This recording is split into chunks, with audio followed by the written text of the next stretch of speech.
Tu es convaincu d'avoir les meilleurs arguments du monde pour ne pas commencer ta thérapie, même si tu sens que tu en aurais besoin. Sache que ces résistances sont très connues par les thérapeutes et c'est l'occasion de cet épisode de les étudier. Ce sera le dernier épisode de la série Pour bien commencer que j'ai créé justement pour accompagner les personnes qui souhaitent démarrer une thérapie ou qui ont l'impression qu'ils en auraient besoin, mais qui n'arrivent pas à le faire ou qui ne savent pas très bien où se positionner dessus. Je te mets la playlist en fiche tout de suite si jamais tu veux regarder l'entièreté de tes épisodes. Sinon, pour ce qui concerne juste les arguments de « non mais moi, j'ai pas besoin d'aller en thérapie parce que », c'est ce qu'on voit tout de suite.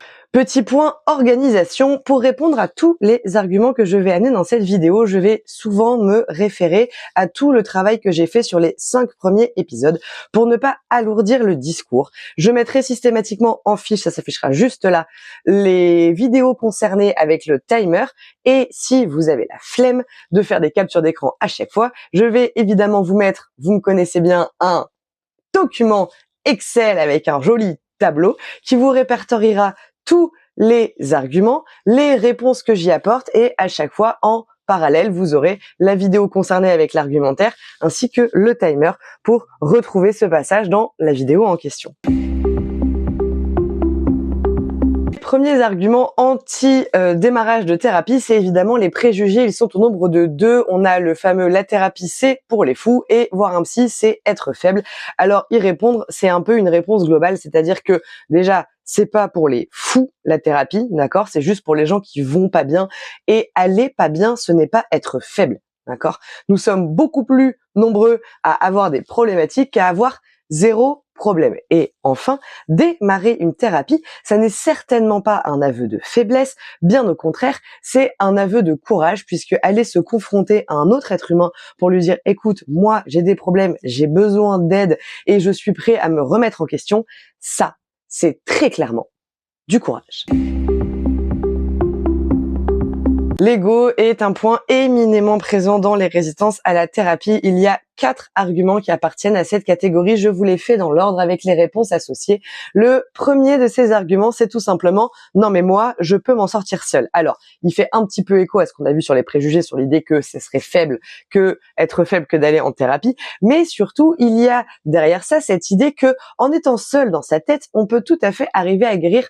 Or, ça n'est pas le cas puisque nos problèmes internes et personnels se répercutent toujours sur notre rapport aux autres. Et donc, il est essentiel pour arriver à guérir, d'interagir avec l'autre et de confronter nos problématiques intérieures et les solutions qu'on trouve avec le monde extérieur et donc avec un autre être humain. Et c'est bien pour ça que s'en sortir seul, ça n'est pas possible.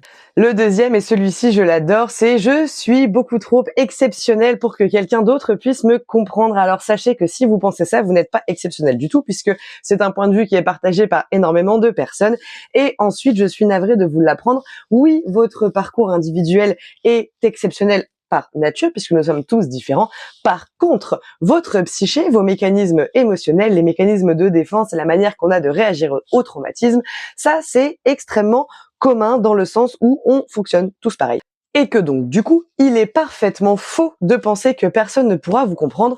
Pour faire un petit parallèle simple, c'est un petit peu comme si vous étiez blessé et que vous considéreriez que votre corps est beaucoup trop exceptionnel pour être soigné par n'importe quel chirurgien. Or, votre corps, il est comme le corps de tout le monde. Oui, il a ses particularités, mais quand il s'agit de la circulation du sang ou de réparer un os, là-dessus, vous êtes comme tout le monde. Et en ce qui concerne votre psyché, c'est également le cas. Le troisième, c'est le fameux « mais moi, je me connais parfaitement ». Alors à ça, il y a 2 options. La première, c'est vous vous connaissez parfaitement et vous allez bien, auquel cas, vous n'êtes sûrement pas en train de regarder cette vidéo. Et la deuxième option, qui est beaucoup plus commune, c'est « je me connais parfaitement et je vais mal quand même ». Et oui, et ça, c'est lié au fait que la connaissance intellectuelle de soi ne veut pas dire qu'on guérit et que pour arriver à guérir, il est important de transformer cette connaissance intellectuelle en un processus d'intégration affectif et émotionnel de ce qui vous est vraiment arrivé. Et ça se gère, devinez où? En thérapie. Sur le cas des échecs passés, là, il y a 3 phrases qu'on va retrouver qui sont très communes. C'est « tous les psys que j'ai vus, ça n'a servi à rien.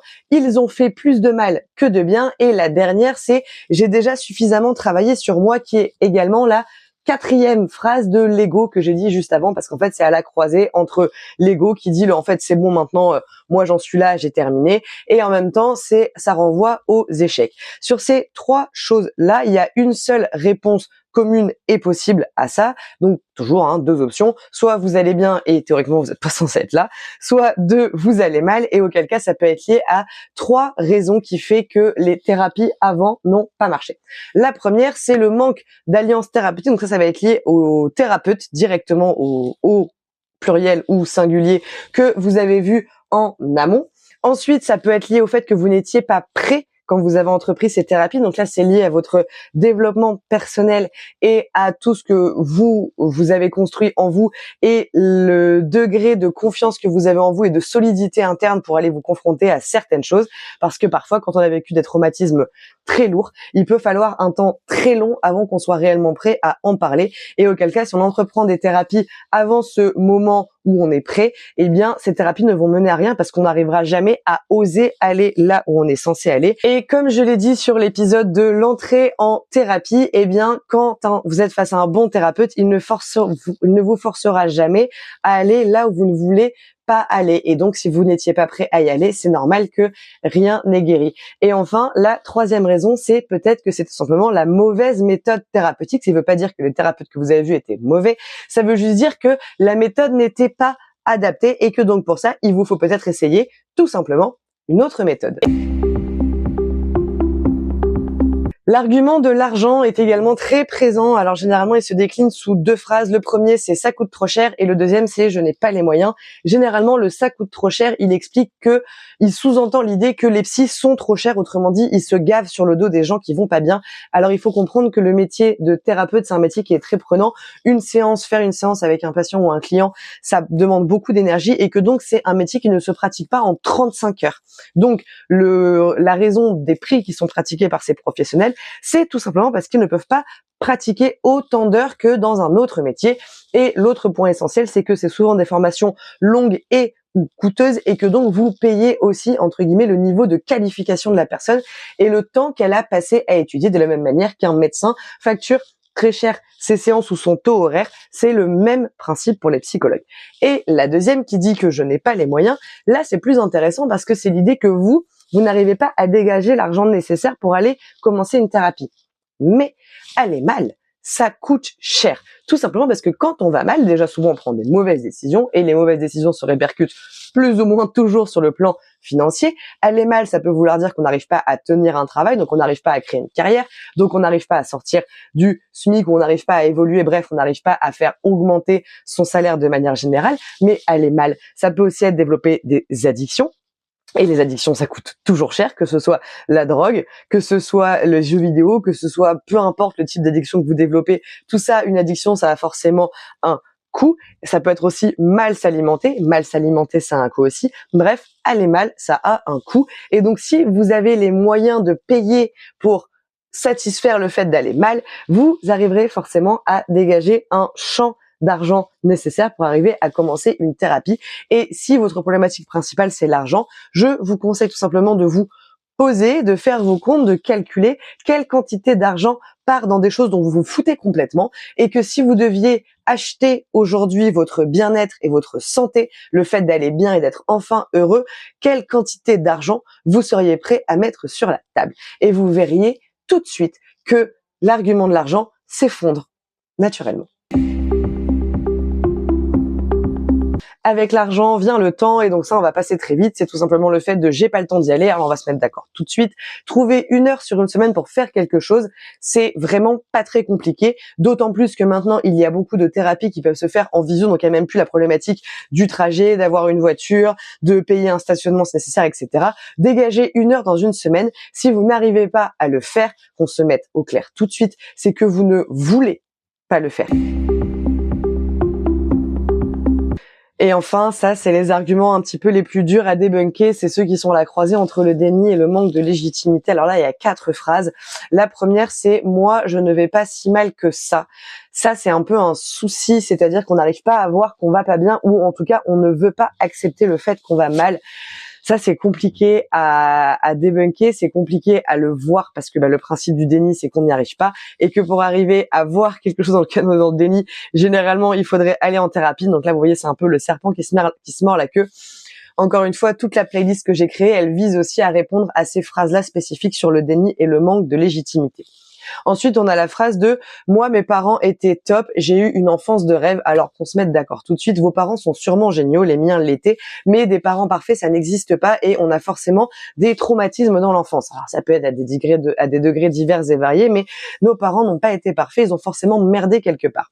Un petit indicateur de ça pour voir si vous êtes dans le déni ou pas, c'est est-ce que vous êtes capable de restituer des moments de votre enfance où vos parents ont merdé? Si la réponse c'est non, vous êtes clairement dans le déni, et si la réponse est non et qu'en plus vous allez mal, il serait intéressant d'aller questionner ça en thérapie.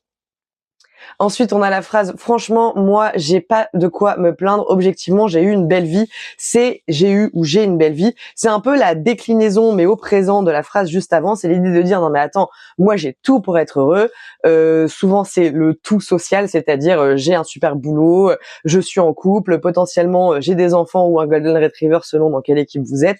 Bref, il y a cette idée de « En fait, j'ai tout pour être heureux, mais je ne le suis pas. » Eh bien, si vous ne l'êtes pas, c'est que du coup, vous n'avez justement pas tout pour être heureux, parce qu'encore une fois, le bonheur n'a rien de social. Le bonheur, ce n'est certainement pas quelque chose qu'on affiche aux yeux du monde comme une réussite de quoi que ce soit. Si vous allez mal, c'est que vous allez mal, point à la ligne. Et c'est la fin de cette vidéo et de cette série, pour bien commencer, que j'étais très contente de réaliser. C'est un projet que j'ai depuis des années, peut-être même une décennie entière, et ça me touche beaucoup d'arriver enfin à la mettre en œuvre.